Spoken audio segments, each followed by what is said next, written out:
First of all, welcome to Elevate's Health and Wellness Committee, our January meeting. I'm Kathy Kleebert. I'm co-chair of the Health and Wellness Committee, and I'm taking over for Julie today, who has another commitment.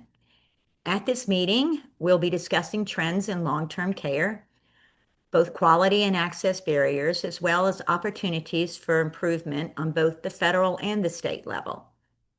First, we're going to hear from Grace Whiting. She's the CEO and lead strategist at Whiting Communications, who has more than a decade of experience in patient advocacy, aging, and disability policy. She previously led the National Alliance for Caregiving and the National Academy of Elder Law Attorneys. She has conducted major research initiatives, testified before Congress, and collaborated with major media on caregiving and health policy issues. Afterwards, I'll be providing an update focused on long-term care in Louisiana and the policy opportunities we might have to improve nursing homes and expand home and community-based services. Grace, thank you for being with us today. And with that, let me turn it over to you and we can get started. Thanks so much, Kathy. And really, anytime I can talk about what's happening from a regulatory standpoint, I get really excited. So I'm excited to share with y'all just some general updates from the federal perspective to kind of give you a sense of what's happening in Washington that might also impact people in Louisiana. So that's what we'll be chatting about. And if you have questions, you're welcome to drop them in the chat. And I'm happy to, address them as we go. So I think the first big thing is in December, the Senate Aging Committee had a hearing on the home and community-based services, particularly for elder care. But specifically, I think the name of the hearing was something like HCBS around the holidays. And if you're not familiar with it, the Senate Special Committee on Aging, it's a bipartisan committee. It has no legislative jurisdiction. So it's not, for example, appropriations where they're really, controlling the purse or some of the military related committees. But it is influential. So even though it doesn't have legislative jurisdiction, this committee tends to be chaired by members of Congress who are particularly influential. In this case, right now, we have Senator Rick Scott from Florida and Kirsten Gillibrand from New York. And in prior years, Susan Collins, for example, has been a chair of the committee. It's usually someone who does have a big interest in aging, Alzheimer's, dementia, long-term care, and they use this as a way to really educate and get issues out there to the attention of other members of Congress. Um, some of the recent focus areas have been Medicare and Medicaid reform, Social Security, financial scams, particularly those that target seniors, and then more generally, long-term care, family caregiving, and senior employment opportunities. So, a couple of key takeaways if you take a look at that hearing, and being a consummate nerd, I have tried to put all my citations here in these slides. So, if there's something you want to read more about, you can read more about it and some of the coverage. But the first big takeaway, which was surprising to me, is that there's been a change in the way that the Department of Labor enforces minimum wage and overtime protections for companions and domestic workers. So, this was actually a very hotly debated topic in the home health community about 10 to 15 years ago. But essentially, prior to this rule, if you were a home care worker, a companion worker, you were not you were not subject to minimum wage or overtime protections. And if you were a domestic worker who lives in the home, so this could be anybody from a home care worker to, for example, like an au pair or a nanny, you were not eligible for overtime. That rule has been essentially suspended as of last summer.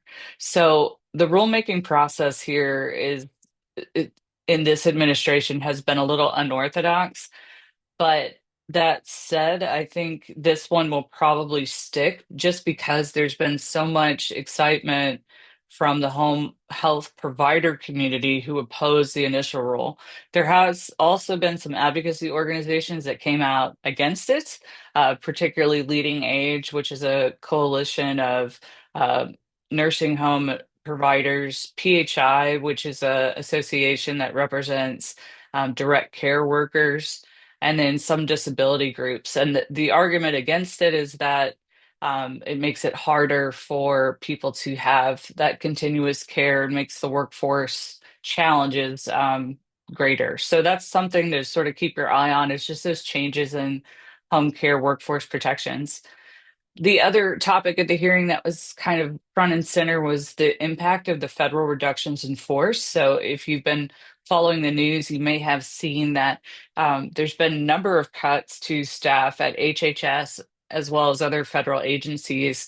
NPR is estimating that in total, between the reduction in force and the rehiring, roughly 10% of the people at the US Department of Health and Human Services are gone. And there's a lot of changes to the way the administration wants to run its existing programs. So some programs that were, for example, under CDC, they had a number of initiatives related to Alzheimer's and dementia. Those programs will continue, but they just move departments. Um, that said, the Administration for Community Living, which was formerly the Administration for Aging and the disability group, they came together and said, let's focus on long-term care, home and community-based services. That independent agency will now close and move into the big HHS, and many of its staff have been laid off. And so that was a big topic of the hearing, is who's going to help coordinate, support these programs and these grants to states. And then I just mentioned here, Secretary Kennedy has proposed a new agency, which would be called the Administration for a Healthy America, or AHA. But the regulatory processes to make that happen have been a little bit irregular, and it's not really clear how long it will take for that to happen. And there's a component that needs congressional approval. So it's something to keep your eye on, that these programs aren't necessarily going away, but they are being collapsed, and there is some delay related to reductions in force. The last big takeaway was, and this has been an ongoing debate. I mean, you could go back to long-term care discussions in the presidential election of 1988. I mean, how do we deal with long-term care? And one of the arguments that the advocacy community brings up again and again is that family caregivers can maybe fill in the gaps where you don't have paid care workers and where there are long wait lists for HCBS services. Including a stat here that in Louisiana, there's an estimated nearly 1 million people who are family caregivers. So these would be people who are either on a Medicaid waiver and providing care support that way, or they're unpaid. So you're caring for your dad with dementia and he lives with you at home. One of the big things too here that's important is that 26% of caregivers in Louisiana are relying on Medicaid as their main source of health insurance. And I mention that because of some other trends we'll talk about in a second, mainly the changes in the Medicaid coverage and expansion. So, I think one question nationally as the policymakers debate this is, can we really push everything onto the family or the neighbor and or the good friend when family caregivers, they're not doing, they may do it for free, but there is an impact to them, both their health and wellness, as well as their ability to work, their income. So I will note that Chairman Rick Scott has introduced a bipartisan bill that would be a tax credit for some caregivers of older family members, and it's called the Multi-Generational Home Caregiver Credit Act. This builds on several years of discussions from groups like AARP. They've over year have pushed something called the Credit for Caring Act. So there is some discussion about how do we alleviate the expense to the family if they take on caregiving because we don't have other workers available. Other trends to watch, these are outside of that hearing, but just things that have happened in the last 6 months to have on your radar. I think one is just the work requirements for Medicaid expansion states. So, under the One Big Beautiful Bill, there's new work requirements for Medicaid members 19 to 64 who are under the ACA or demonstration waiver. I mention this because, we're thinking about, okay, there's 1 million caregivers in Louisiana, about a quarter of those are on Medicaid. Um, in addition to sort of the changes or threats to Medicaid expansion, there is also these work requirements that would make it hard for people to both have health insurance under Medicaid and work and, care for somebody in their family. And I also, there may be older adults who are 50 plus that have disabilities that are on Medicaid, that may not be able to do the work requirements. So that's something to kind of keep your eye on in the next couple of years. Affordability and food shortages is another topic that's been hotly debated from a political standpoint. And I think particularly when it comes to elder adults or seniors, that's can be a major issue. So the National Council on Aging had a survey they put out in December, and they found that about 70% of older adults, so that would be in this case 60 plus, had difficulty affording food. And they mentioned, as well as some other advocacy organizations, that the work requirements and time limits that you're seeing in Medicaid, those are also in place for SNAP under the One Big Beautiful Bill. So it may make it more difficult for people to get healthy and nutritious food. When it comes to nursing home and rural health, there's also been a couple of interesting changes. One is another regulatory change to nursing home staffing requirements. So, again, the regulatory process here has been a little unorthodox, but the prior rule that was in place would have been implemented in 2034. So, with enough time to help people implement it. And you can see there's basically sort of a floor for what people have to provide in order to meet nursing home staffing requirements. And in addition to the floor, a hardship exemption. So if you aren't able to do it the first year it goes into effect, which would have been 2034, you have a year to get it together before you face any type of assessment that would be negative. That rule basically, the agency has come out with an interim proposed final rule. So it's not a final rule, but it's sort of a weird creature of its own accord. It's basically saying like this rule is in place and there may or may not be a final rule at some point. And in putting that out, they're pausing the implementation of the prior rule. One thing that did surprise me, the National Association of Counties supported this, and their argument was that particularly in rural communities and with the workforce shortages in long-term care, there isn't enough support to be able to meet these nursing facility requirements, and so they were in support of it. Um, and then lastly, there is a new funding for rural health. This was kind of exciting. It's a $50 billion in total investment in the Rural Health Transformation Program. And you can see the HHS announcement there. Louisiana's award was about $200 million. And this is from the abstract that was provided to CMS. You can kind of see where the money is going, and it's Louisiana um, Department of Health and Human Services is going to be in charge of it. The thing I think stood out to me was primarily looking at rural health and emergency system workforce issues and the technology piece. They're proposing more interoperability, so having essentially like an electronic health record that works across more settings of care, particularly in rural areas. There was, of course, a focus on prevention and nutrition-based interventions, which is a issue I know that's very important to the HHS secretary, and then value-based payment and care models, as well as some sort of general, we want to keep focusing on care integration and we want to provide more capital investment for care services. But you can read the abstract at this link here. And then lastly, I'll just say if you're interested in these kinds of topics, these are just some of the national organizations that I tend to follow. that have some great information on them and tend to have both federal and state information. So, US Aging used to be the Association of Area Agencies on Aging. Everybody wants a new fancy name. So, all of these names seem to change every so often, but they're now called US Aging. Advancing States is the directors of those state agencies and disability agencies. National Council on Aging, which does a lot of advocacy on HCBS issues, and then the National Association of Councils on Developmental Disabilities, which is the state councils on disability. Um, and they also do policy work too. So those are some great places to kind of check in if you're interested in these topics or kind of wondering about a particular area. So with that, I will stop and hand things over to my colleague Kathy. And thank y'all so much. I appreciate the chance to talk with you.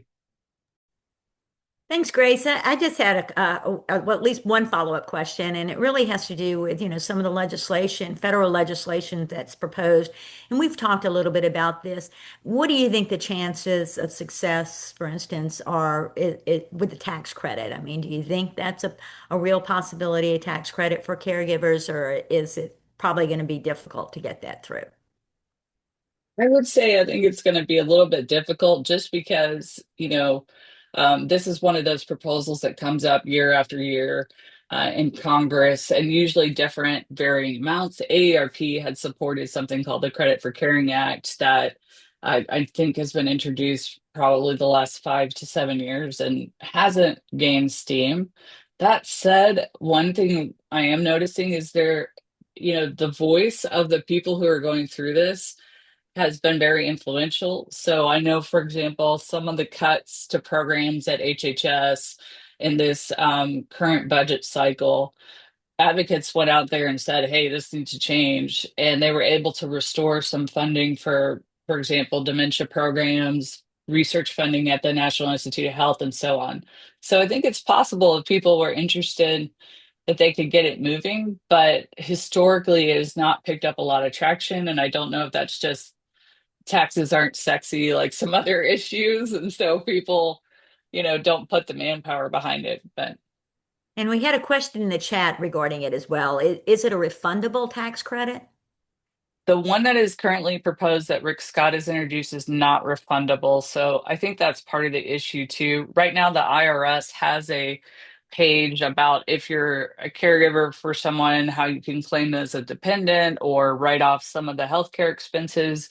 But those tend to be pretty high thresholds, especially if you're not itemizing your taxes and you don't have a professional tax preparer. Those hurdles I think are really tough for some families, especially, we're thinking about the families that are on Medicaid or just above that and they're struggling and they had to quit their job to care for somebody. They're probably not going to be able to access that kind of a credit. So I'm going to go ahead and share my screen.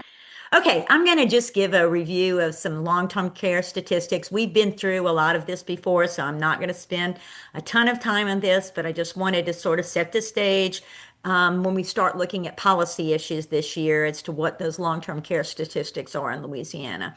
We know the number of elderly people are growing at a faster pace than the rest of the population. One of the issues that we continue to have with our home and community-based waiting list is that while we're adding more slots, the list gets bigger and bigger because we have more need, more people who are aging are getting older. The U.S. Census projects that people age 65 and older will outnumber children by 2034 for the first time in history. And we expect in Louisiana the 65 and older population to be close to 20% by 2030, just in a couple of years. And so we're going to have increased demands in our long-term care system. The Southern Legislative Conference estimates that 70% of people 65 and older are going to need some sort of long-term care. Talk a little bit about nursing homes in Louisiana. We know, again, I've given you all these statistics previously. We rank last in the nation in terms of the CMS quality rating scale, managing an average of just over 2.31 on a scale of 1 to 5. And Utah has the highest average ranking at 4.23. We have the highest number of nursing homes ranked one or two on this scale. 62% of our nursing homes are ranked a one or a two, the poorest quality. And only 18% of our nursing homes are ranked four or five, putting us last in the nation compared to Hawaii, who has almost 60% of their nursing homes ranked at a four or five. 42% of our facilities are considered problem facilities, meaning that they have a history of service quality issues or are involved in a special program to improve quality. And the cost average about $50,000 a person, which is about $20,000 more than what it costs for home and community-based services. Our home and community-based services, which we know are a variety of services designed to allow people who are elderly to live in their homes in the communities. The programs in Medicaid right now, the home and community-based programs, include long-term personal care services. These are anybody that needs helps with their activities of daily living and supervision. It's a limited basis, though, for people who need more extended care, while long-term care personal care services kind of provide a stopgap measure. It doesn't really provide services that many people need, that need more comprehensive services to be able to stay out of a nursing home. We have the programs, the PACE programs, programs of all-inclusive care for the elderly. These are wonderful programs that provide comprehensive services to seniors living in the community. Right now, we have New Orleans, Baton Rouge, Lafayette, and I said a new one coming to Alexandria. It is actually has opened in Alexandria. So we do have four programs. There are proposals for additional PACE programs. These programs are day programs, but they provide very comprehensive services. So they do allow people with more extensive needs to be able to stay in their homes and communities. Wonderful programs. We would love to see more and more of these throughout the state. We also have an adult health care waiver, a day program providing health care and activities up to 5 hours a day. Don't have a whole lot of these throughout the state. We've had some issues with quality and other things in the adult day health care waiver, but it's still another option for people that want to remain in their communities.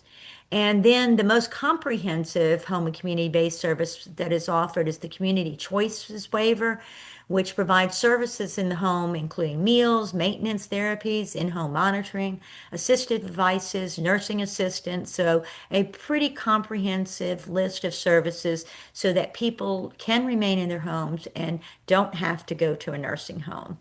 As I mentioned before, the waiting list for the more comprehensive services, 11,500 on that Community Choices waiver.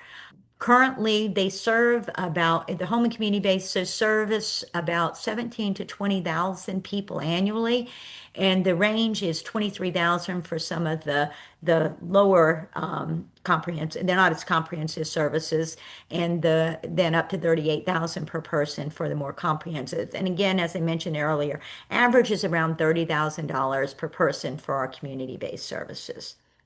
So this is the biggest issue we have in Louisiana in terms of home and community-based care. Louisiana spent 20% of its long-term Medicaid funding on home and community-based programs compared to 62% that is spent nationally. Such a big disparity in terms of how we spend our money in Louisiana. And there have been programs in other states that have worked very successfully to try and change that trajectory. For disability services, there has been such great advocacy since about the biggest changes in home and community based for disabilities started in the 2000s. So around 2005, 2006. Not only were we able to downsize institutions for developmental disabilities, but also at the same time, there was a bill passed to get 12% of excess revenue added to the now waiver, which means that they were able to add some significant, at one point, some significant numbers of waiver services. One point we added over 2,500 or close to 2,500 in a given year based on the ability to use that New Opportunities Waivers Trust Fund. And I'll talk just a minute about a trust fund that was recently passed for the elderly. But because of that, in developmental disabilities, they really did change that trajectory. So we know it can be done. We know it can be done for the elderly as well if there's a concerted effort to invest in more community-based services and start that rebalancing and not provide so much funding going to institutional services and have it instead go to home and community-based services. So, relevant past legislation. In 2023, Ellevate helped support the Live at Home Coalition's legislation that created the Community Options Waiver Fund. And it provides, similar to the Now Waiver, 12% of excess revenues deposited into a special fund to provide home and community-based services. I believe right now there's close to 70 million in the fund that could be used to provide not just community options waivers, because the fund does allow for some addition other home and community-based services like PACE programs or studies or whatever might be needed to provide home and community-based services could provide again some of those other programs as well to allow people to live at home. So we do have money in that fund. We have been able, based on that fund, to add additional waiver slots over the last couple of years. Last year, there was a 750 slots that were added to the state budget, not even using the waiver fund. So we have been able to make some efforts at having additional slots. But like I said, unfortunately, the need continues to grow. And rather than reducing that waiver list, it has actually increased over the last couple of years. In 2025, Validate worked to oppose legislation that would lower liability for nursing home administrators and management companies. The legislation did pass despite our and many other individuals' efforts. But the good news is in the process, we were able to get information out about our nursing home quality, and we did get some commitments from some legislators to work this year on improving nursing home quality. So, potential legislation for this year. Live at Home Coalition is considering several possible legislative actions. First, legislation that would improve nursing home quality. There are numerous different things that other states have done, and there's actually a national imperative. I'm not as good as Grace with my citations, so if anybody wants any of this other information, please just contact me. But there's a national imperative to improve nursing home quality that called Honoring Our Commitments to Residents, Families, and Staff. And it has great information in there about what the states can do to improve nursing home quality. We know more than anything that the staffing ratios in these nursing homes are part of the reasons that our nursing home quality is so low.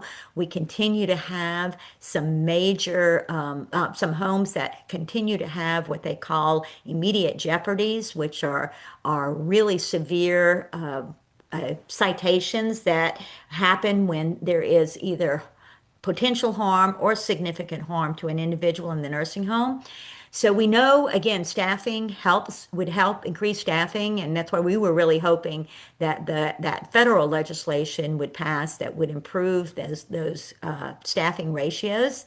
And without that, there are other things that can be done. Other states have increased their monitoring. Right now, monitoring of nursing homes is basically done on a 12 to 15 month cycle. So it means that a nursing home may get not certainly not sooner than 1 year, but between a year and a half is typically when nursing homes are surveyed.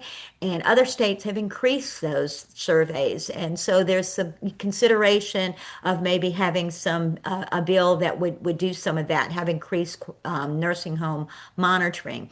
I met with the Health Standards Director Cecile Castillo about a month ago. She's with the Department of Health, and we talked about some of the things they thought could help in terms of improving nursing home quality.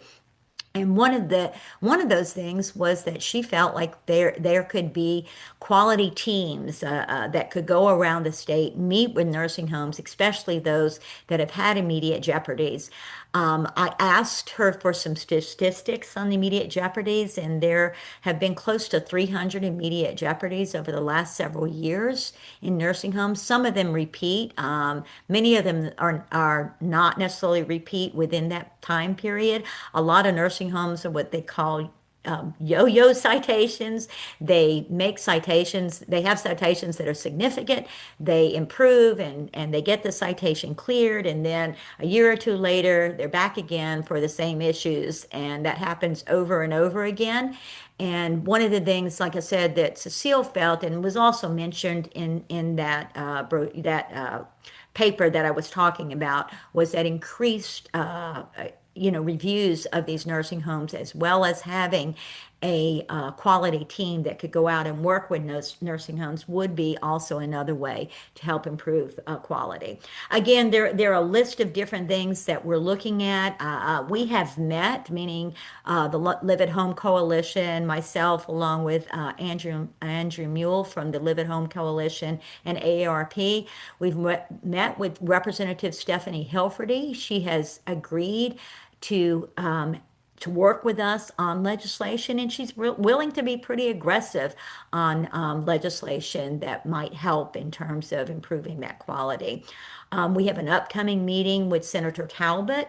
Senator Talbot is also interested both in helping in terms of nursing home quality and also in helping in terms of getting additional funding for home and community-based services. He Senator Henry last year helped us with that as well. We have met with him. He has also made a commitment that he is willing to work with us on getting additional funding for those services. We are meaning the Live at Home Coalition is meeting with the department, the Office of Aging and Adult Services next week to talk about what they think would help in terms of helping to rebalance these funds, as well as to improve nursing home quality and to have additional waiver slots. One of their concerns with the additional waiver slots is that they feel, and they mentioned this last year when we got additional slots, they feel they don't have enough staff to be able to get those slots in play quickly. They are struggling this year. They're not being able to fill them as quickly as they did last year because they said they're struggling with their staff.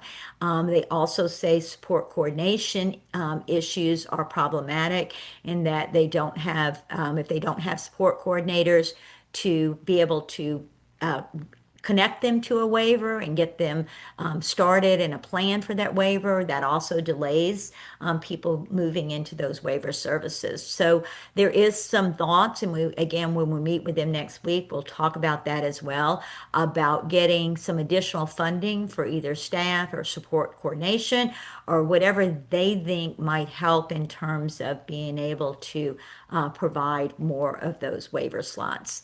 And we certainly are, meaning again, the coalition are willing to use some of that community options waiver funds for any of these services. So once we hear from them, as well as the upcoming meeting with Senator Talbot, I plan to come back to Ellevate to let them know what we think the coalition will be supporting in terms of legislation, and also what these legislators are willing to support in terms of legislation. I just put this up there. I like everybody to know who's in that Live at Home coalition. And I don't think I have Grace Whiting's group up there, but she is also a member of this coalition. So in addition to those, there are other individuals, myself included, that are part of this coalition.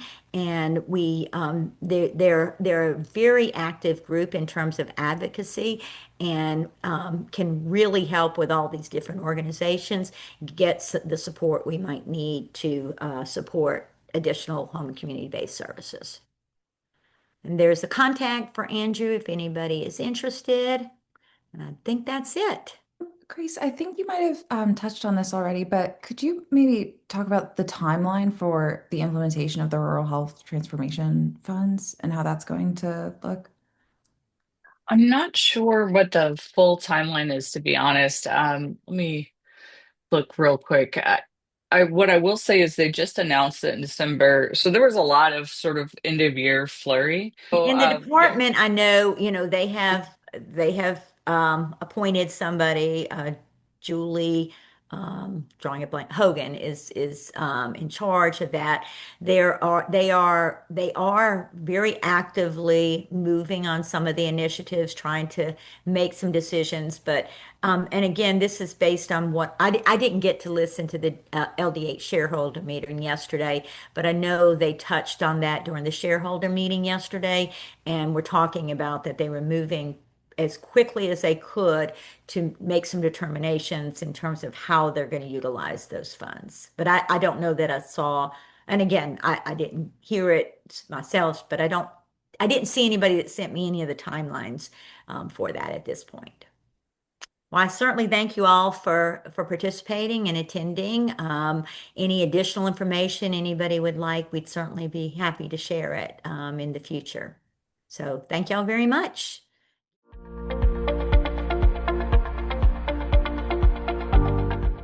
If you're interested in these types of policy talks, check us out on Ellevate Louisiana's website, where you can learn more about our events, our policy committees, advocacy efforts, and how to join.